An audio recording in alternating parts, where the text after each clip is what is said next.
Salut et bienvenue, c'est Elric Legloire, créateur du podcast The Sales Game et responsable de l'équipe prospection de Top Push. Et merci de nous rejoindre aujourd'hui pour ce nouvel épisode. Aujourd'hui, je reçois Pauline Ravel, Head of Inside Sales chez Malte. Donc bienvenue Pauline et merci d'être avec nous. Comment ça va? Salut Eric, ça va très bien. Merci de me recevoir aujourd'hui. Avec grand plaisir. Aujourd'hui, avec Pauline, on va parler de processus de vente inbound. Mais avant ça, est-ce que tu peux te présenter et nous raconter comment t'en es arrivé là? Ouais, donc je m'appelle Pauline, comme tu l'as dit. Je m'occupe de toute la partie Inside Sales en Europe sur les 3 pays chez Malte. Et avant ça, moi j'ai 10 ans d'expérience sales, principalement dans 3 startups. Clustery, où j'étais la première sales du marché. C'était un marché plutôt grand compte à l'époque sur l'IA RH. La société vient de se faire racheter 16 millions d'euros, donc c'est plutôt une belle expérience. Et ensuite, je suis arrivée chez Doctrine, post-Série A, où là, il y avait 6 sales et j'ai monté tout le segment mid-market. Je suis partie, on était 40 sales. Et donc là, je suis chez Malte depuis maintenant 5 mois. Et je m'occupe d'accompagner 15 sales sur les 3 pays. Et en gros, on s'occupe de 48 000 clients. Ok, justement, juste pour définir un petit peu, inside sales, ça veut dire quoi pour ceux qui ne savent pas? Oui, alors j'en rencontre en ce moment beaucoup d'homologues. On a tous une vision un tout petit peu différente. En tout cas, chez Malte, c'est accompagner tous les petits clients, donc les clients de 0 à 250 salariés. Donc, quand on dit petit, ça reste effectivement vraiment le small market pour nous. Et donc, Inside Sales, c'est mon équipe où tu as une partie, donc, ce qu'on appelle les account exécutifs, qui sont en charge de récolter les leads sur la plateforme et d'être capable d'aider et d'accompagner les clients pour trouver le bon freelance et donc de les convertir. Ensuite, j'ai une équipe d'AE seniors qui s'occupe des comptes un tout petit peu plus importants qui ont la même attribution de poste, qui est d'ailleurs de récolter les leads, d'aider effectivement les clients à trouver le freelance et ensuite de faire du repeat sur ces clients qui sont un tout petit peu plus importants, qui est la deuxième partie du job d'Inside Sales. Ok. Et pour définir aussi mid-market, pour ceux qui ne savent pas? En fait, chaque entreprise a sa définition. Oui, quelle est Chez ta nous, en tout cas. définition? Ouais, chez Malte, c'est une petite entreprise, c'est de 0 à 250 salariés. Une entreprise mid-market, c'est de 250 à 5000 salariés. Et une entreprise grand compte, c'est plus de 5000 salariés. Sachant que chez Doctrine, ce n'était pas du tout la même métrique, puisqu'on était sur des cabinets d'avocats. Chez Clustery, on n'était pas du tout pareil sur la même métrique. On était plutôt effectivement très grand compte 440. Tout ce qui était en dessous du 440 ou du BF 120 n'était pas exactement ce qu'on targetait. Donc, ça dépend vraiment des différentes entreprises. En tout cas, chez Malte, on est effectivement bien occupé avec ce segment parce qu'on a à peu près 21 millions de clients à aller chercher. On n'en a que 48 000. Donc, je pense qu'on en a effectivement un énorme boulevard. Ouais, ça fait il y a encore de la marge. Il y Il a y a un encore de beau quoi terrain faire. de jeu, Ouais. ouais. Ok. Bah, du coup, merci justement pour l'explication et justement du contexte en fait de là où tu en es aujourd'hui. Parce que j'aime bien en fait commencer dans les épisodes en fait en donnant un peu le contexte de ce que tu fais aujourd'hui. Parce que chaque sujet est différent et on va dire ce que toi tu vas nous donner en fait comme information aujourd'hui va pas s'appliquer à toutes les situations. Donc c'est bien de remettre dans le contexte les auditeurs en fait pour qu'ils comprennent que ce que tu fais toi aujourd'hui ça fonctionne chez Malte. Donc après, c'est aux autres, en fait, aux éditeurs de voir si ça va fonctionner chez eux. Mais chaque situation est différente. Donc, comme chaque situation est différente, il y a une solution différente. Ouais, complètement. Et c'est vraiment important de bien prendre du recul et faire en sorte que ce qui marche dans une entreprise ne marche pas du tout potentiellement dans l'autre et de bien adapter à son cycle de vente, son client en référence et faire en sorte effectivement d'optimiser chez soi. Exactement. Donc, du coup, on va commencer avec la première question que je t'avais envoyée et qu'on prépare en fait dans chaque épisode. Donc, justement, c'est quels sont pour toi les 3 plus gros challenges que tu rencontres dans ton processus de vente inbound? Ok. Donc, moi, le premier challenge que j'ai, c'est d'augmenter ma sales vélocité. J'ai envie de dire, c'est le challenge de tout manager d'équipe commerciale, c'est d'être sûr d'augmenter la sales vélocité. Et dedans, en fait, j'ai mes 4 gros challenges qui sont d'augmenter le nombre d'opportunités, d'augmenter la conversion, d'augmenter donc l'average deal size, donc le panier moyen de vente, et de baisser le cycle de vente. Donc ça, c'est vraiment mon plus gros challenge qui, dedans, effectivement, intègre ces quatre éléments qui sont extrêmement importants pour augmenter ma sales velocity. Si tu veux, je détaille les 4 points parce que fait, je pourrais même y passer beaucoup de temps. Et en tout cas, moi, je me concentre uniquement dessus. C'est-à-dire que j'ai une grosse métrique et ensuite, effectivement, je découle. Tu sais, il y a des entreprises qui fonctionnent avec des OKR et nous, on fonctionne avec des OKR. En tout cas, mon KR principal, c'est vraiment augmenter ma sales velocity. Et donc, dans cette sales velocity, sur l'augmentation du nombre d'opportunités, ça, c'est quelque chose que je ne fais pas seule. C'est en relation avec le marketing et notamment avec la lead gen, de faire en sorte d'avoir énormément d'échanges ensemble pour optimiser toutes les campagnes d'acquisition des leads via le SEO, via le SIA, via la lead generation, et faire en sorte en fait, d'avoir énormément de données, qu'on regarde ensemble les mêmes métriques. C'est hyper important que les équipes sales et marketing soient vraiment ensemble. Grégoire, chez Doctrine, avait créé un channel Slack, le Smarketing, pour faire en sorte effectivement d'expliquer que c'est vraiment un couple qui doit extrêmement bien fonctionner. Et plus on a de données, plus on analyse ensemble et on se donne des feedbacks, plus on arrive à effectivement comprendre qui sont les clients qui convertissent le mieux. Donc le fameux ICP que j'entends effectivement régulièrement sur ton podcast, donc le Ideal Customer Profile, pour le faire venir effectivement sur le site, pour être sûr d'investir en marketing, parce que rien n'est gratuit. Il y a toute une partie de paid, mais il y a une partie aussi gratuite, mais qu'on investisse du temps humain et de l'argent sur les clients qui convertissent le plus sur le site. Une fois que tu as fait en fait, venir les gens sur ton site, ce qui est important, c'est d'être sûr que ton sales funnel, il ne leak pas. Donc, d'être sûr, et en tout cas, moi, je passe mes journées à ça, c'est de faire en sorte, et c'est vraiment un travail de chaque instant, faire en sorte que chaque personne qui arrive sur ton site, que tu drives sur ton site, tu puisses effectivement les catch-up et faire en sorte qu'ils arrivent ensuite dans ton sign-up, qu'ils deviennent des prospects et qu'ensuite, une fois qu'ils arrivent dans ton sign-up, tu ne les lâches pas, tu leur donnes du contenu, tu leur donnes de l'information, tu les drives vers effectivement la mise en place d'un lead, qu'eux puissent effectivement créer un lead. Et ensuite, il y a tes équipes derrière de faire en sorte que chaque prospect puisse devenir effectivement donc un porteur de projet, un lead. Et ensuite, c'est aux équipes. Et là, tu travailles sur la deuxième métrique, qui est la partie d'augmentation de la conversion. Et là, c'est à tes équipes et ensuite la partie marketing auto d'avoir une bonne balance entre qu'est-ce que tu peux automatiser et ensuite comment tes équipes peuvent apporter de la valeur pour être capables de convertir les différents leads. Donc là-dessus, tu as plusieurs métriques toi, pour la partie augmentation de la conversion. Tu as déjà le lead scoring. Donc du coup, vous faites ça comment chez Malte? En fait, nous, on reçoit 10 000 leads par mois. Okay. Donc, c'est monstrueux. En tout cas, moi, je trouve que c'est effectivement beaucoup. On a 10 000 leads par mois sur les 3 pays. Et donc, aujourd'hui, on n'a pas, de manière effectivement très transparente, on n'a pas un outil de lead scoring. En fait, tu as des outils en externe comme Matkoudou et autres qui sont hyper intéressants. Nous, on a un outil, on n'a pas implémenté un outil, mais on va implémenter un outil qui est interne, fait par nos data scientists, qui nous permet en fait de prédire 2 choses, de prédire le pourcentage de conversion. Est-ce que la personne va effectivement convertir et ensuite de prédire le potentiel de ce qu'on appelle de la TV, la transaction value.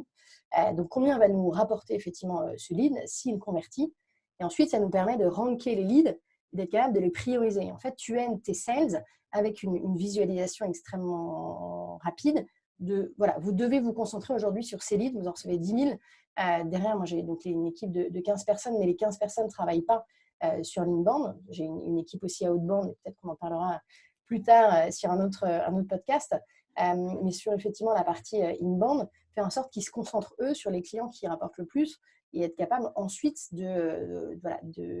d'optimiser le temps qu'ils ont avec le client. Justement, j'avais une question sur ça, sur ce que tu es en train de dire, parce que tu es en train de dire que justement ton équipe interne à Malte, ils essayent de scorer ces leads en fonction de savoir s'ils vont en fonction de leur taux de conversion et en fonction de leur valeur. Quel type d'informations tu leur demandes à ces prospects en amont pour savoir tout ça, justement? Tu touches à un point sensible, effectivement, du sign-up. Ouais. Plus tu demandes d'informations à un prospect, moins effectivement il va aller au bout de son sign-up. Donc, nous, on ne demande pas grand-chose parce que comme on est une plateforme de mise en relation, on a 170 000 freelances d'un côté et 90 000 clients de l'autre. Donc, on veut faire en sorte d'optimiser les différents flux et les différents échanges chez Malte. Ça, c'est vraiment notre métier. Et donc, nous, notre but, c'est de faire en sorte qu'il y ait une réponse rapide. En gros, en 3 heures, nos clients, ils arrivent à avoir un contact avec un freelance. Ils ont une réponse et en 3 jours, ils ont un devis.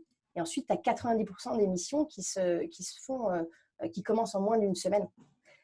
Et donc, pour faire ça, il faut être capable de catcher un minimum d'informations pour faire en sorte que tu puisses prédire.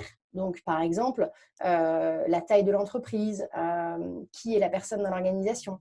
Et ensuite, tu vas effectivement, en fonction du potentiel de chiffre d'affaires, savoir que, par exemple, chez nous, un développeur, un data scientist, une mission de 6 mois de data scientist, ça vaut X milliers d'euros. Et donc, tu sais ensuite, effectivement, prédire ton chiffre d'affaires. Mais le but, c'est vraiment de limiter les différentes frictions. Et ça, c'est tout le travail du produit pour faire en sorte. Et tu vois, au final, ça fonctionne plutôt bien parce qu'on a 98% de nos clients qui sont satisfaits. Mais tu as toujours une dichotomie sur le produit entre demander beaucoup d'infos et pas assez. Et moi, ce qui est important pour mes équipes, c'est vraiment d'avoir l'information, de se savoir quand est-ce que la personne a fait le lead, donc d'avoir la fraîcheur d'information le plus rapide. Parce que plus tu vas contacter la personne rapidement, plus tu vas être en capacité de l'accompagner, de nous, ce qu'on appelle l'onboarder sur la plateforme, pour ensuite être capable de l'aider à trouver le bon freelance. Et donc ça, il faut un numéro de téléphone, un email, et ensuite, c'est le client qui contacte les freelances. Et une question, aujourd'hui, comment vous faites la relation justement en fait, entre ces leads qui entrent, qui sign up, et tes équipes? C'est fait via email ou tu as un chat qui est mis en place? On a un CRM, donc on a Ok. un outil maison qui a été développé. Comme on est à la base, Malte s'est créé sur effectivement nos premiers clients, c'était les freelances. Au fur et à mesure effectivement du développement de Malte, qui est plus une start-up, qui est vraiment une scale-up en tant que telle. On est leader en France et on a lancé l'Espagne et l'Allemagne, sur lequel là on est plus petit. Mais donc on a construit tout le produit autour et tout le CRM autour effectivement de la plateforme. Donc nous on réceptionne en tant que sales les leads sur le backup, enfin sur la plateforme, et ensuite on est en capacité effectivement d'aider en fait le client à convertir. Mais c'est lui qui se met en relation avec les freelances. Et toi, nous, notre métier, c'est vraiment donc tu as un métier tech sur lequel on a toute une technologie qui permet de matcher l'offre et la demande. Et donc là, derrière, effectivement, tu as toute la techno et toute l'intelligence artificielle qui permet de matcher l'offre et la demande. Et ensuite, nous, en termes humains, c'est pour ça que j'expliquais qu'il y avait toute une partie d'auto et une partie d'humain. En tant qu'humain, notre métier, une fois que le lead est scoré, une fois que les mails sont envoyés de manière personnalisée, et ça, c'est extrêmement important, chers auditeurs, si vous nous écoutez, cette partie-là, elle est extrêmement importante, de vraiment personnaliser effectivement les emails, faire en sorte que si toi, Eric, tu crées effectivement un lead, tu as besoin d'un freelance demain pour développer ton activité, être sûr que ce soit pas Malte qui t'envoie des emails, mais Pauline chez Malte, ça permet directement de créer effectivement une personnalisation et donc d'intégrer ton prospect dans un cycle de vente et ensuite de faire en sorte que la relation entre toi et moi, elle soit beaucoup plus forte et tu es effectivement un accompagnement, quelqu'un de dédié qui ensuite doit t'appeler le plus rapidement. Donc ça, il y a beaucoup de tests que nous, on a fait sur effectivement le best time to call qui change de toute entreprise. Toi, chez Doctrine, il fallait qu'on puisse appeler en moins de 5 minutes. On avait un taux de conversion qui était beaucoup plus fort. Nous, on a fait beaucoup d'analyses. Et encore, je pense que c'est un truc qu'il faut changer tous les 6 mois, de faire des analyses très régulièrement. Mais nous, on s'est rendu compte qu'en appelant effectivement entre 30 minutes et 1h30, c'est là où on avait le plus de taux de réponse de nos clients au téléphone pour limiter ce qu'on appelle les NRP, que connaissent beaucoup de sales, sur les clients qui ne répondent pas, pour être sûr effectivement d'avoir le client et d'avoir une discussion constructive avec ton prospect pour l'amener à closer. J'ai une question sur ça, sur ce que tu es en train de dire. Donc, pourquoi tu penses qu'il y a une différence entre Doctrine, où justement ton taux de réponse devait être en dessous de 5 minutes, et là, justement, chez Malte, ce que tu es en train de dire entre 30 minutes et 1h30, pourquoi tu penses qu'il y a une différence? Parce que chez Doctrine, il fallait qu'on aille être sûr de pouvoir appeler le client lorsqu'il est sur la plateforme. Donc, si tu l'appelles, parce que c'était un free trial. Donc, si tu appelais, la lead generation, elle se faisait via les free trials. Donc, si tu appelais lorsque le client était en ligne sur la plateforme, ça te permettait d'avoir une discussion effectivement constructive et expliquer au client comment fonctionne la plateforme. Nous, chez Malte, comme on est aussi une plateforme de mise en relation avec les freelances, il faut faire extrêmement attention entre le moment où le client se sign up, crée son lead, et si on l'appelle trop rapidement, il n'a pas eu le temps d'avoir des réponses de free ou déjà des échanges, et donc il voit l'appel commercial de manière potentiellement un peu agressif, ou en tout cas, il voit l'appel commercial, on n'a pas beaucoup de billes à lui transmettre sur vous allez recevoir un devis, voilà comment l'accepter, on vous explique comment être en capacité de trouver votre freelance et ensuite, effectivement, d'arriver à contractualiser avec lui. Donc, nous, c'est pour ça qu'on laisse une demi-heure de latence pour être sûr qu'ils reçoivent des devis, ils reçoivent des réponses de free et ensuite, on les aide, parce que souvent, ils en contactent plusieurs. Et ensuite, effectivement, on les aide sur la plateforme à faire en sorte de trouver le bon free et ensuite de contractualiser dans la plateforme. C'est bien d'avoir le contexte justement pour essayer de comprendre parce qu'il y a d'autres étapes en fait du côté du prospect où justement tu dois lui laisser un peu le temps comme tu Complètement. disais, d'avoir plus d'informations parce que comme tu dis, si tu as le vendeur qui va venir lui parler alors qu'il vient à peine d'arriver, de quoi on va parler aussi. Mais Ouais, c'est exactement ça. Et tu vois, une fois qu'on a trouvé le meilleur temps pour l'appeler, donc limiter ce qu'on appelle les NRP, les ne répond pas, ensuite, on est en train de travailler en ce moment, on fait des tests sur un peu la martingale de si le client ne te répond pas, est-ce qu'il faut faire un call, un mail, un call, laisser une voicemail ou pas. Et donc, nous, on est en train de travailler dessus. Et ça, c'est mes équipes, effectivement, qui s'en occupent. Et être capable, très régulièrement, de remettre en question ces processus pour être sûr de trouver les bons et faire en sorte que ça s'adapte au fur et à mesure du temps et surtout sur les différents pays. ouais, bien sûr qu'il faut prendre en compte aussi que chaque pays est différent. Ouais, ça Et c'était est-ce que Ouais, exactement, c'est mon troisième point, mon troisième effectivement challenge. Le premier, c'était la vélocité, le deuxième, d'augmenter le repeat, et le troisième, de faire en sorte que tous tes process scale sur un pays tout en respectant les spécificités locales. Mais si tu veux, on en parle effectivement après. ouais, du coup, sur la vélocité, qu'on est déjà on commence à en parler. Donc ton cycle de vente, Ouais. on était en train de parler du nombre d'opportunités, de la conversion, et donc le panier moyen cycle de vente. Ce que tu me disais, c'était les deux derniers points, Ouais, la l'average vélocité. deal size, il est hyper important dans tout cycle de vente, mais d'autant plus effectivement en inbound et sur une plateforme. C'est toujours hyper important d'apporter de la valeur Ouais. en tant que sales à ton client, toujours, nous, en tout cas de notre côté, aller chercher pas simplement un lead, mais vraiment une opportunité au global et d'aller chercher plusieurs missions et des nouvelles missions et toujours des nouveaux users. Parce qu'un compte, même s'il est petit, une boîte de 10, finalement, tu peux avoir 10 personnes qui utilisent Malte, qui ont différents besoins. Parce qu'on travaille sur des freelances sur la partie effectivement digitale, marketing, mais tu peux avoir effectivement d'autres besoins.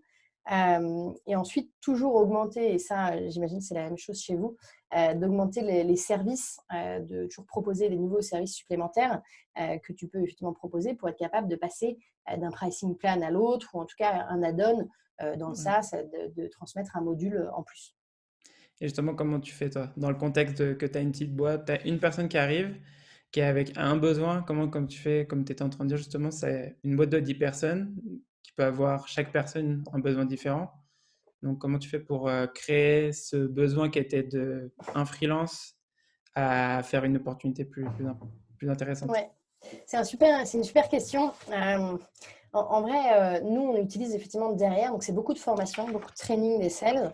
Et nous, on utilise une méthode qui est le Customer Centric Selling, que beaucoup de sociétés SaaS utilisent.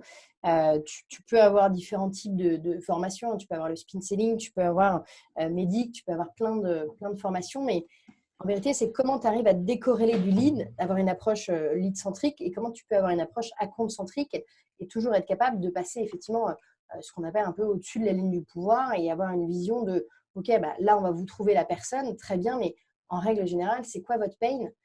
C'est quoi vos problématiques? C'est quoi la vision que vous avez à mettre en place à l'année? Et comment on est capable de vous accompagner effectivement sur du long terme? Et tu passes de prestataire à partenaire.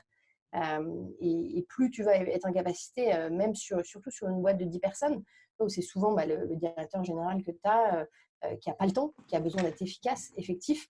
Et lui, le talent, c'est sa principale priorité. Mais pour toute entreprise, en fait, plus tu vas haut, plus on se dit, c'est pas eux qui s'occupent des freelances ou des talents. Et en fait, en en règle générale, si la principale priorité, effectivement, d'à peu près tous les DG de n'importe quelle organisation, c'est la recherche de talent. Donc, plus tu arrives à faire comprendre à ces utilisateurs que là, on répond de manière très urgente, parce que souvent, ils viennent sur la plateforme parce qu'ils ont un besoin urgent et qu'on peut les aider à anticiper toutes leurs problématiques. Et c'est là où tu vas augmenter effectivement ton deal size et faire en sorte que la personne soit surtout, on devienne partenaire, parce que sur une plateforme, évidemment, tu peux passer en dehors de la plateforme. C'est nous ce qu'on appelle le bypass. Et c'est un des éléments aussi sur lesquels il faut faire extrêmement attention. On discute beaucoup avec d'autres sociétés de notre portefeuille de capital venture et qui, sur les plateformes, ont le même type de problématique. C'est-à-dire que quand tu es très ouvert, nous, on a un modèle très ouvert, on voit les noms et prénoms de tous nos freelances. Les clients ont simplement à aller, par exemple, sur LinkedIn pour récupérer le nom et le prénom et passer en dehors. Et donc, la question, c'est comment tu arrives à leur montrer la valeur du produit au-delà de cette mise en relation, mais sur comment tu accompagnes ton client à anticiper tous leurs besoins de freelancing et comment tu réponds à la gestion effectivement centralisée de tous les besoins de freelancing d'une entreprise. Ouais, en gros, tu fais comme avec un docteur. Tu arrives avec un problème et toi, en tant que vendeur, tu fais le diagnostic de leur situation et pour justement leur trouver la meilleure solution à ce Ouais, qu'ils ont actuellement. c'est exactement ça. Et ça, c'est beaucoup de training et de formation. Tu vois, dans l'équipe, on a un training un gros training, on va dire, tous les quarters. Et ensuite, tous les vendredis, on a un training d'équipe sur des problématiques en particulier pour être sûr que chacun on puisse effectivement s'écouter et se faire monter en compétences, notamment sur ces challenges de passer effectivement être vraiment customer centric, c'est-à-dire comment tu fais en sorte de répondre aux problématiques de ton besoin et pas à tes problématiques de sales j'ai effectivement des objectifs à répondre tous les mois. Et ça, c'est un challenge de chaque instant. Ouais, et c'est assez, on le voit assez souvent justement chez les vendeurs, en fait, qu'ils sont plus là pour leurs intérêts que l'intérêt du prospect ou du client. Ouais. Alors qu'à partir du moment où tu comprends les problématiques de ton client et que tu t'y intéresses sincèrement et tu as une vraie volonté effectivement de l'accompagner et de l'aider, bah, tu n'es plus perçu comme un vendeur qui a un peu une connotation négative de la part d'à peu près la majorité de la population. Alors que moi, je suis une vendeuse depuis toujours, je pense, et j'en suis extrêmement fière parce que mon métier, c'est vraiment de répondre aux problématiques de mes clients, d'arriver à trouver une solution ensemble et qu'on y réponde ensemble. On va faire une petite parenthèse parce que j'ai une question sur ça. C'est comment tu fais justement pour former tes commerciaux sur ça? Comment les former sur vraiment se mettre à la place du prospect et pas justement être là pour leurs propres intérêts? Ça, c'est toute la formation effectivement du customer centric. Moi, je l'ai eu chez Clustry. On pense que le customer centric, c'est plutôt très entreprise. Donc, moi, je l'avais eu chez Clustry qui était très entreprise, donc très grand compte, pour être en capacité de driver un cycle de vente complexe. Et quand je suis arrivée chez Malte, ils m'ont dit non, non, mais on l'a, et pour toute l'organisation, aussi bien pour les 80 sales, aussi bien pour la partie entreprise, mid-market et sur mon cycle de vente à moi. Tu vois, moi, mon average deal size, il est assez faible. Et surtout, mon timing de cycle de vente, il est de une semaine. Donc, c'est extrêmement, un mois. Allez, entre une semaine et un mois. Et je me suis dit, mais c'est pas du tout adapté. Et en fait, c'est pas une question de méthode, c'est une question effectivement de mindset, comme tu dis. Ouais. C'est de te mettre vraiment dans la peau effectivement de ton client, de comprendre les problématiques. Et il y a un truc que je dis souvent, c'est-à-dire no pain, no gain. C'est extrêmement simple, mais à partir du moment où effectivement tu comprends que si tu ne réponds pas à une problématique chez ton client, il vaut mieux ne pas vendre, parce que sinon tu vas faire effectivement signer un client qui ensuite va te churner, et donc qui est une problématique forte dans le SaaS. Ben, dans ces cas-là, ça ne sert effectivement à rien. Et tes actions en tant que sales, c'est vraiment de faire en sorte, et notamment sur du small account, que le client convertisse, mais surtout revienne sur la plateforme. Et donc, plus tu lui as expliqué effectivement que l'intérêt l'intérêt pour lui, plus effectivement il va revenir. Et ça, c'est extrêmement intéressant. Tu as la formation du customer centric. Je pense qu'il faut, c'est vraiment, je pense, des mois et des mois et des mois et des mois de formation, d'explication, de décortiquer effectivement la méthode, d'application sur le terrain. Et c'est pour ça qu'on a des trainings tous les vendredis. C'est qu'en fait, c'est une remise en question qui est perpétuelle. Ça va à l'encontre de ce qu'on a l'habitude de faire en tant que sales, d'être un peu effectivement fonceur et donc de vouloir pitcher. Alors qu'à l'inverse, dans le customer centric, tu dois plutôt écouter et récolter les problématiques de tes clients. Et plutôt que de vouloir faire rentrer le client dans ton produit, tu vas essayer de faire en sorte que le client puisse voir la valeur ajoutée de ton produit, mais via ses problématiques. C'est passionnant en vrai. Ouais. Et bah, c'est super intéressant en fait comme sujet parce que nous on n'est pas sur la formation customer centric selling, on est sur Sandler, je sais pas si tu connais, c'est une autre technique enfin une autre formation sur la vente Ouais, et que c'est un j'ai. peu différent, Ouais, vas-y, j'ai mais entendu, mais j'ai jamais utilisé. c'est un peu différent, mais c'est aussi intéressant. Mais je pense que je regarderai en fait cette formation-là que tu es en train de dire parce que il y a pas mal en fait de concepts qui sont un peu similaires à Sandler. Mais je pense qu'il y a des concepts qu'on pourrait importer en fait dans ce qu'on fait parce que là actuellement, en fait, moi j'aime bien Sandler, mais je pense que c'est pas suffisant sur ce qu'on fait. C'est vraiment, il y a certaines étapes qui manquent. Nous, on est sur un cycle un peu plus enterprise, donc c'est un peu des problématiques différentes.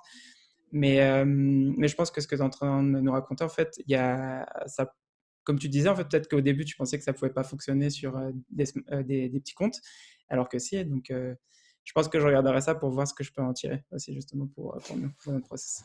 Ouais, et tu vois, je suis pas fan d'une méthode par rapport à une autre. Toi, chez Doctrine, on a mis en place Médic, qui était Ouais, une autre formation.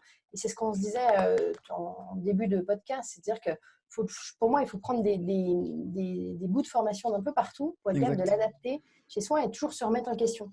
Je dis, OK, qu'est-ce que je peux améliorer? Toujours mettre en question effectivement ces différents process et faire en sorte de toujours s'améliorer en fonction des problématiques aussi de ta team.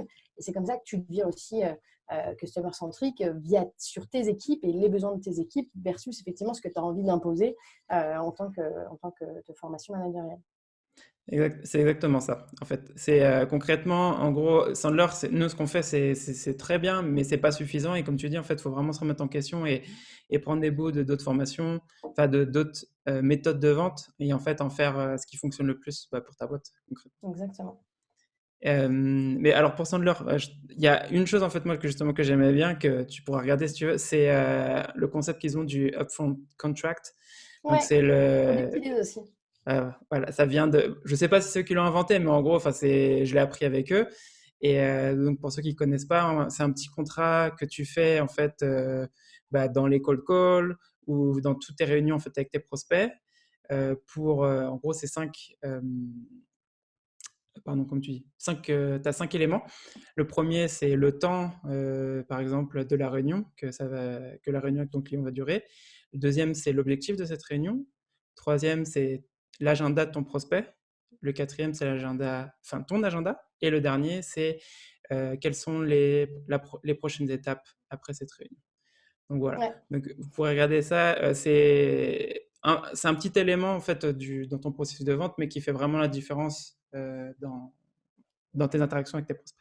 Carrément, tu vois, nous, on l'a utilisé on l'a mis en place et c'est une des premières choses qu'on a mis en place, qui n'est pas que seulement centrique, mais par contre qui est hyper intéressant. Et typiquement, nous, quand on appelait justement pour onboarder les clients, pour le premier lead, il y avait beaucoup de clients qui ne comprenaient pas la démarche parce qu'on est une plateforme où c'est relativement facile d'aller dessus. Ils ne comprenaient pas pourquoi un sales les appelait. Donc, on met en place, dès qu'on appelle un client, inbound et outbound, ça c'est pour l'autre partie de la team, on passe un upfront contract avec le client au téléphone en lui expliquant pourquoi on l'appelle, pourquoi lui et pourquoi le sales l'appelle, en étant ultra transparent, lui demandant combien de temps il a à accorder à cette Ouais. problématique et à toujours respecter. C'est vraiment un contrat de confiance que tu passes avec ton client. Et si tu respectes ce contrat de confiance, c'est toujours la même chose de se positionner en tant que partenaire. Et nous, ça nous a permis, effectivement, tu vois, typiquement, d'augmenter la conversion. Et effectivement, je suis d'accord avec toi, c'est un élément qui est hyper concret et qui est, je pense, essentiel dans la relation avec le client. C'est vrai que tu me donnes que vous, ça a fonctionné. Parce que nous, comme on n'est pas sur un gros volume d'interaction avec des clients, c'est un peu plus dur à mesurer. Mais de votre côté, c'est bien de voir que ça a augmenté les résultats. Je ne te dis pas qu'on a gagné 3 points avec ça de Ouais, conversion, mais non. en tout cas, ça, Mais tu vois, tu sais à quel. ouais, dans l'item d'augmentation de la conversion, ça a permis notamment effectivement d'aider. Oui, et après, ça montre aussi, ça c'est un des points pourquoi je l'utilise, parce que, en gros, concrètement, ça montre vraiment que c'est toi qui es en contrôle aussi, même si l'idée, bien sûr, c'est toujours mettre le prospect au centre. C'est vraiment que le prospect, il sache pourquoi on est là, Et on n'est pas là uniquement pour parler d'autres choses. Enfin, c'est vraiment, on est là pour parler business et les sujets qu'on va parler. Et c'est laisser le contrôle aussi au prospect. Donc, s'il veut parler d'autres choses, bien sûr, c'est de parler de d'autres sujets. Ouais, et tu vois, ça c'est le quatrième point sur la partie de la sales vélocité, sur baisser le timing du cycle de vente. C'est exactement ça. C'est comment tu arrives à créer effectivement déjà un contact rapide avec ton client et ensuite à créer un closing meeting avec lui, en tout cas être driver le processus pour faire en sorte que ton client puisse aussi avoir les étapes du cycle, être capable de les respecter, être capable si ton client ne respecte pas les étapes que vous avez définies en amont, être capable aussi de lui montrer qu'il faut effectivement qu'il n'a pas respecté ce contrat et que tu es en droit de lui demander, par exemple, quelqu'un qui tu envoies une propale et qui ne te répond pas, ça nous est tous arrivé, et d'être effectivement en droit de lui demander les différentes étapes et de vraiment créer un contrat de confiance et d'égalité, comme tu disais, d'égalité avec ton client, et tu drives, tu es plus prédictible et in fine, ça a une meilleure visibilité aussi pour ton sales, mais aussi pour ton client. Et justement, pour revenir sur ce que tu disais, donc le cycle de vente, aujourd'hui, tu disais que tu as entre une semaine et un mois, plus ou En- moins. en- ouais, parce qu'en fait, j'ai deux teams. C'est pas que je connais Ouais. pas l'exact Non, timing non, de mon non, cycle, non. Bah, mais en j'imagine. fait, j'ai deux teams. J'ai une team sur la partie donc AE qui s'occupe des clients donc de 1 à 50 salariés. Et c'est là où le cycle de vente est beaucoup plus rapide. Donc, on est effectivement autour d'une semaine. Et ensuite, j'ai une team, donc les AE seniors, qui eux sont en charge des entreprises de 50 à 250. Dedans, tu as effectivement des entreprises plus importantes, plus grosses, sur lesquelles tu as plus d'interlocuteurs. Et donc, forcément, le cycle de vente est un tout petit peu plus élevé, donc environ effectivement un mois en moyenne. Et les buts, c'est de baisser ce cycle de vente des deux côtés. Et pour ça, c'est effectivement uniquement le drive, donc coller plus rapidement les clients. Donc, ces fameux tests qu'on a fait. Ensuite, tu avais c'est quoi la martingale de call et mail pour être en capacité d'avoir l'information et de contacter ton client. Et ensuite, de créer un closing meeting. Nous, ça fonctionne plutôt bien. Un closing meeting comme tu fais en sales, c'est toujours sur les différentes étapes et la dernière étape de ton front contract, sur être capable de le driver et d'arriver à prendre la décision ensemble et de connaître effectivement ton timing de prise de décision pour raccourcir ton cycle de vente. Et aujourd'hui, justement, comment tu fais? Bah, justement, comment tu fais pour ce mois que tu as aujourd'hui, on va dire, avec tes comptes exécutifs seniors? Comment tu ferais pour le réduire à 3 semaines ou à 2 semaines? Bah, c'est tout ce qu'on est en train de faire en ce moment. On est en train de mettre en place plein de différents tests, notamment effectivement en amont. Donc en amont, effectivement, qui les contacte. Comment on prépare le client au fait qu'il va être contacté par un sales. Donc comment tu personnalises les différents contacts que tu as avec ton client. Donc être sûr que lorsque tu te mets sur la plateforme, c'est bien Pauline qui te parle et non pas effectivement Malte. Donc comment tu prépares le client à ça. Et ensuite, une fois que tu as eu le client, donc ça, on a parlé des différentes étapes, comment tu arrives effectivement à bien driver. Et donc, on a mis en place différents créneaux et différents meetings obligatoires que le client et le freelance, un peu des points d'étape, ce qu'on appelle en customer centric des séquences d'événements, pour faire en sorte de bien valider. C'est-à-dire effectivement d'être sûr d'avoir posé les questions essentielles de quand est-ce que vous allez, comment vous allez prendre votre décision déjà. C'est quoi votre process effectivement de sélection des freelances, contre qui, quel type d'action vous avez déjà mis en place, donc contre qui on peut être effectivement en face. Et ensuite, quand est-ce qu'on est en capacité, est-ce que moi, qu'est-ce que je peux faire pour vous aider en tant que sales, pour être capable de vous aider à prendre une décision plus rapidement, et quand est-ce que vous prenez votre décision.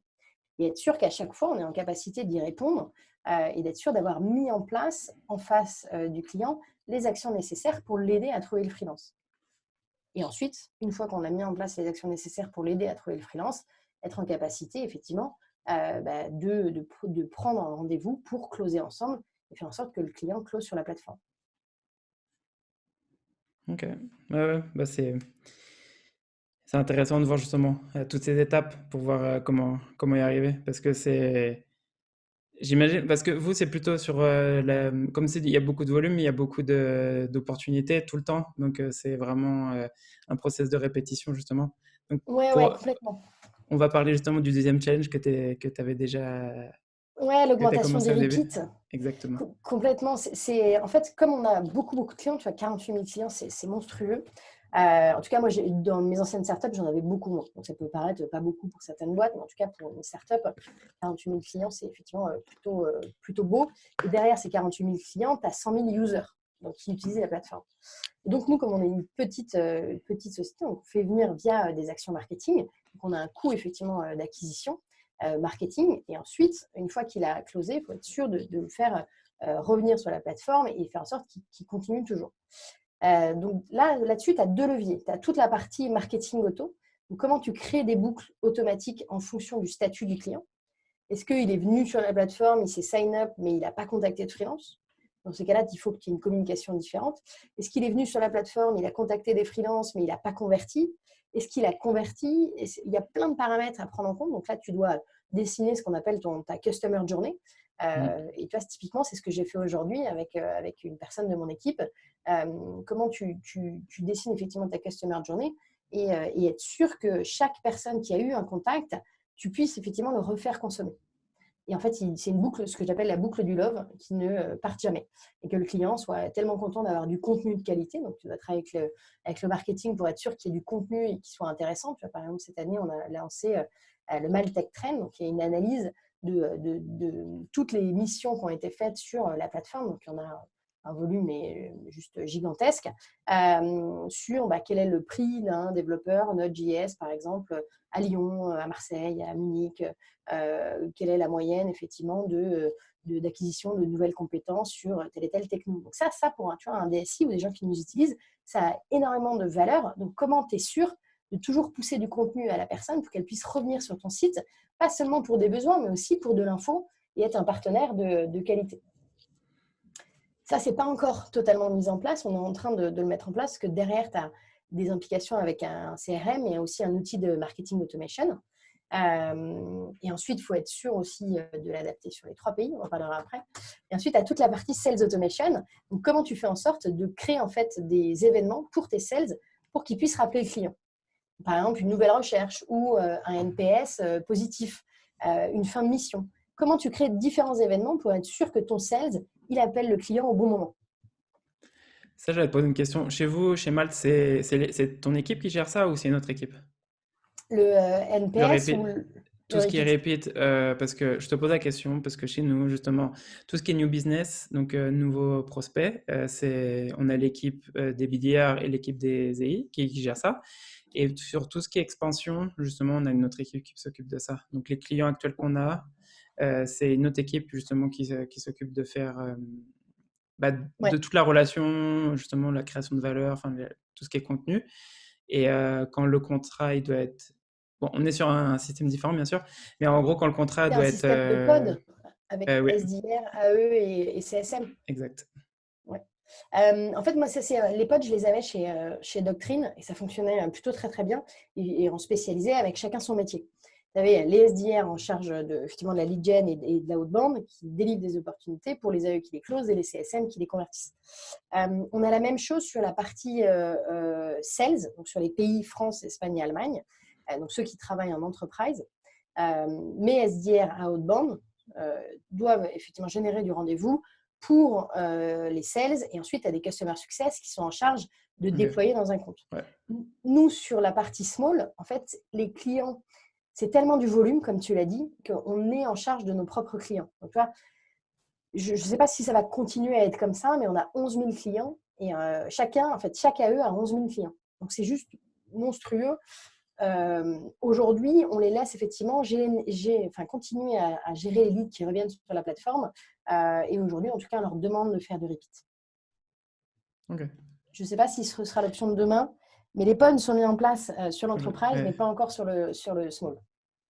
Ouais, c'est ce que justement, sur le small, c'est vraiment différent. Donc, c'est des Ouais. problématiques différentes. Mais ouais, Et je pense que c'était un peu ce qu'expliquait Aleta dans ton podcast sur la partie, effectivement, où ils se sont mis en pod et ensuite ils l'ont enlevé. Pour l'instant, nous, on l'a mis en place sur la partie entreprise, mais pas encore sur la partie et la partie mid-market, mais pas encore sur la partie small. ok. Bah, hâte de voir la suite, de voir comment ça se passe, justement. Comme tu vois, on a déjà tellement de challenges et de boulot Ouais. sur la vélocité. Mais oui, effectivement, le repeat, c'est un des OKR qu'on a et on le regarde assez régulièrement pour l'instant, grâce au marketing auto, en tout cas les actions, les petites actions qu'on a mis en place, ça fonctionne très très bien. Donc, il faut qu'on s'y penche effectivement rapidement. Et pour l'instant, on est aux objes, donc on est plutôt content. Et avant de terminer sur ces deux premiers points et terminer sur le troisième, justement, donc, qui était de scaler les process dans chaque pays, j'ai une question. Donc, tes vendeurs aujourd'hui, quand ils doivent appeler leurs prospects, comment ils priorisent? Déjà, tu avais déjà commencé à en parler un peu tout à l'heure avec le système de scoring, Ouais. mais est-ce que dans leur liste, ils ont déjà la liste de nouveaux prospects et les clients qui ont déjà acheté? Ouais. Ou c'est séparé ou comment ça se passe? Ouais, c'est une super question. En fait, aujourd'hui, ils ont la vision des nouveaux clients et ensuite la vision effectivement donc, des prospects. Et ils Ouais. ont un objectif de conversion sur ces prospects. Et ensuite, ils ont effectivement des clients existants. Et là, on se rend compte qu'une fois qu'on les a bien onboardés la première fois, bah, la conversion sur le deuxième lead est beaucoup plus fort. Donc, on préfère se focus sur la première partie et ensuite, ils priorisent en fonction souvent du montant. S'il y a un gros montant sur effectivement un client qui revient, comme il connaît la plateforme, il a déjà contractualisé, souvent c'est plus simple. On est là pour l'accompagner lorsqu'il y a effectivement un gros montant, mais on a tellement de leads qu'aujourd'hui, on ne peut pas prioriser. Et malheureusement, je n'ai pas un budget de recrutement extensible. Et on le sait en sales, ce n'est pas plus tu mets de personnes, plus tu augmentes ton chiffre d'affaires. C'est Yes. vraiment comment tu optimises. Et donc aujourd'hui, effectivement, on en est là. Et donc, une des questions, c'est le lead scoring. Et la question, c'est est-ce que tu mets aussi du scoring sur tes anciens leads et sur tes contacts? On va le faire, mais effectivement, dans un deuxième temps. Ok. Et donc, on arrive sur la dernière partie de la question. Donc, justement, tu avais déjà commencé un peu à en parler tout à l'heure. Donc, comment tu fais pour on va dire, adapter ces process enfin, le scaler et l'adapter à chaque pays? Ouais, c'est exactement ça. Et c'est vraiment. Il faut scaler les process. Pour autant, il faut respecter les spécificités locales. Et c'est vraiment un challenge de tous les instants. Moi, c'est la première fois que je suis sur un job à l'Europe. Avant, j'étais sur un job plutôt franco-français. Et effectivement, tu vois, nos trois pays ne fonctionnent pas pareil. C'est-à-dire que ne fonctionnent pas pareil en termes de marketing, de mailing, de call. Les process sont unifiés. C'est pour ça que c'est moi qui gère sur la partie Europe. Mais par contre, la manière dont un sales va appeler le premier lead en Espagne et en Allemagne, et toi, c'est drôle parce que j'ai les Espagnols et les Allemands juste en face de moi, et c'est radicalement différent. Le prospect espagnol attend effectivement plus d'assistance et est vraiment content d'avoir l'appel de l'AE parce que comme ça, il va être accompagné, il donne beaucoup effectivement d'informations. En Allemagne, c'est plus compliqué de créer effectivement de la confiance. Par contre, une fois que ta confiance elle est créée, là, tu as une ouverture réelle à toute la partie effectivement stratégique de l'entreprise et tu es vraiment un partenaire de qualité. Donc, c'est vraiment extrêmement important de mettre en place en fait un process uniforme, unifié, qui scale, sur lequel tu as des briques que tu ne peux pas enlever, qui permettent effectivement, que tu as déjà mis en place en France, que tu as déjà mis en place dans les autres pays et qui fonctionnent. Et dans ces cas-là, c'est un peu les briques sur lesquelles tu te dis, OK, ça c'est un fondamental et il faut absolument que je le fasse.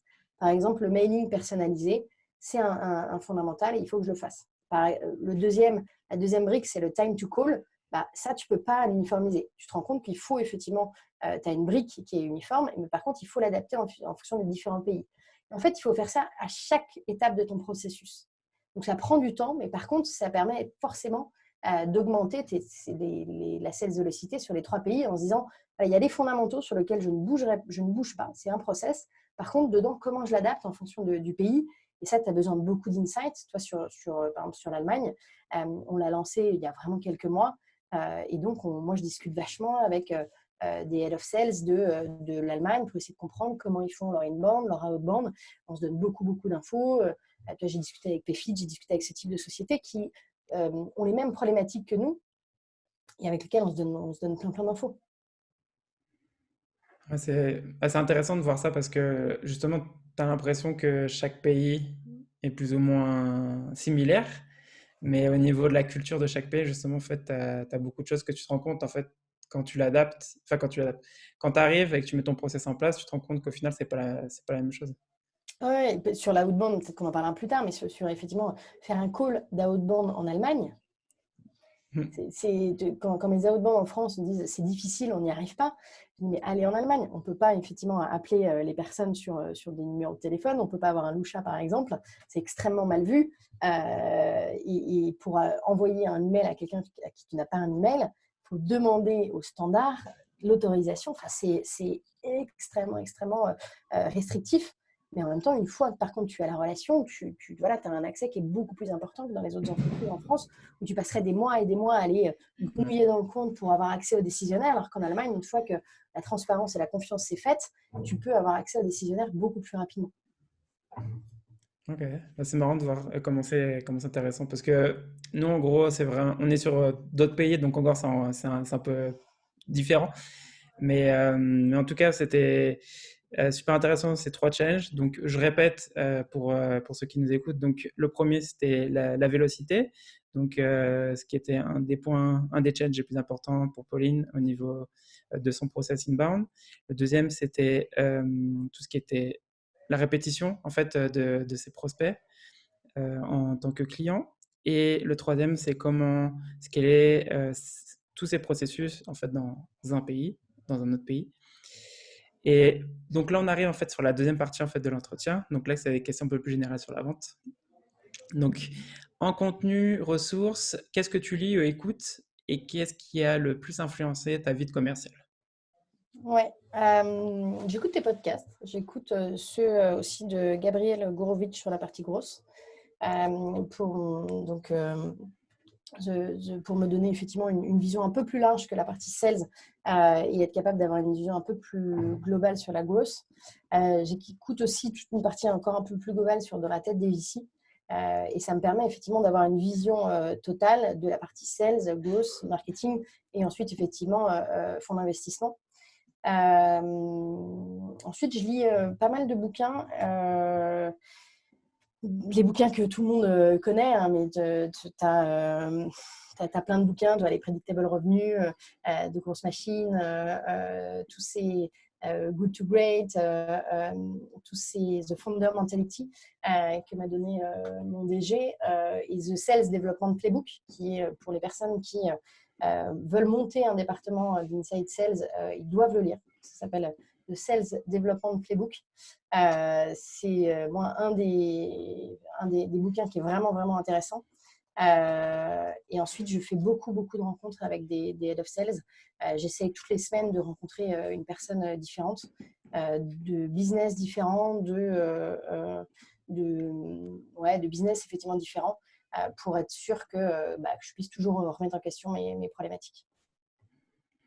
Et je fais aussi la même chose sur rencontrer d'autres personnes en fait on va dire, c'est des boîtes qui sont déjà un peu plus avancées que la nôtre et qui ont qui ont eu des problématiques similaires justement pour voir comment ils ont fait dans cette même situation. Ouais, exactement. Et après, c'était quels sont les outils que tu utilises dans tes process de vente? Ouais. Donc nous, on utilise notre outil de CRM interne. On utilise un outil donc d'outbound qui est qui est Apollo, pardon, un outil de marketing automation qui est customer.io. On utilise un outil de data visualisation qui est Chart.io. Voilà pour les outils effectivement différents principaux qui me permettent moi en tout cas de travailler. Apollo, je l'utilise un petit peu, justement plus pour la partie génération d'informations de prospects. On ne Ouais. l'a pas utilisé pour la partie d'automatisation, mais Pour la partie d'enrichissement de prospects, derrière nous exact. aussi, on a Clearbit Ok. qui nous permet effectivement de travailler. Et ensuite, pour être capable d'harmoniser tous ces outils entre eux et faire en sorte que la data soit plus fluide, on a Hull, qui est un outil qui nous permet, avec un peu notre data lake, qui nous permet de centraliser tous les outils. Ça, c'est plutôt de la grosse derrière, mais ça permet effectivement d'être sûr que derrière ton outil de marketing auto, d'outbound, d'inbound sur le CRM, tu puisses avoir de la data qui est unifiée et tu puisses utiliser de la donnée pour être capable de prendre les meilleures décisions. Comment ça s'écrit? Hull, H-U-2-L. Ok, je connaissais pas. Je le mettrai dans la description. Enfin, je mettrai tous les outils dans la description. Et après, c'est quel conseil donnerais-tu à une personne qui commence dans le monde de la vente? Qui commence. Moi, j'avais ça, c'était ta dernière question? Non, l'avant-dernière. L'avant-dernière, pardon. Parce que j'avais effectivement la dernière, qui était un peu pareille. Si on peut la mixer, hein. On peut faire les deux en même temps. Pour la personne qui commence, ce qui est extrêmement important de comprendre, c'est pourquoi elle a envie de faire ce métier. Et être sûr de s'accrocher à ça. Moi, j'en vois très régulièrement des personnes à qui j'ai des entretiens et qui me disent j'aime effectivement la vente pour les différents contacts humains. Et pour moi, effectivement, un bon vendeur, c'est quelqu'un qui est curieux de l'autre, qui a sincèrement envie de comprendre les problématiques de l'autre et toujours se raccrocher à ça. Et on le sait, dans la vente, il y a des hauts, il y a des bas avant d'être prédictible. Et donc, toujours de s'accrocher à cette... ou pourquoi qu'est-ce qui t'a amené effectivement vers la vente et c'est très important d'être toujours effectivement lié à se dire j'ai envie d'aller découvrir d'autres personnes, j'ai envie d'aller découvrir d'autres éléments et en plus effectivement le fait d'aider quelqu'un me permet de mieux faire son métier et c'est ça qui l'intéresse. Et sur la dernière, sur ceux qui sont déjà effectivement sales, la question que tu m'avais posée, c'était quel serait ton défi à mettre en place? Moi, en fait, la question que j'ai envie de leur poser, c'est est-ce que vous êtes prédictible? C'est une question extrêmement simple. S'ils arrivent à prédire tout au long de leur cycle de vente leurs chiffres, vraiment, je leur dis bravo parce qu'après, ils savent comment s'optimiser. S'ils n'ont pas cette réponse, ce qui est extrêmement compliqué, parce que derrière, on est face à des humains, donc nos acheteurs. Pour autant, le but de cette question, c'est vraiment d'utiliser la data, leur CRM, pour être plus prédictible.